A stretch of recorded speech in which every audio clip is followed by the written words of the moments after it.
So we're listening to the thunder. I hope you can hear it. And the peacocks cooing. This is Pakistan, the most beautiful country in the world.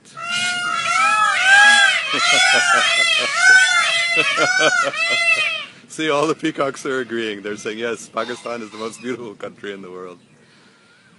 So there's been so much propaganda against Pakistan.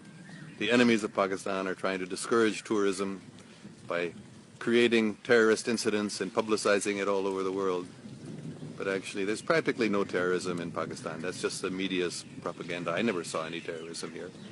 And I've met thousands of people who are very, very hospitable and friendly and loving, most wonderful people in the world. So please, come to Pakistan yourself and see that what I'm saying is true. Don't believe the false propaganda in the media. Praise be to God. May God protect us.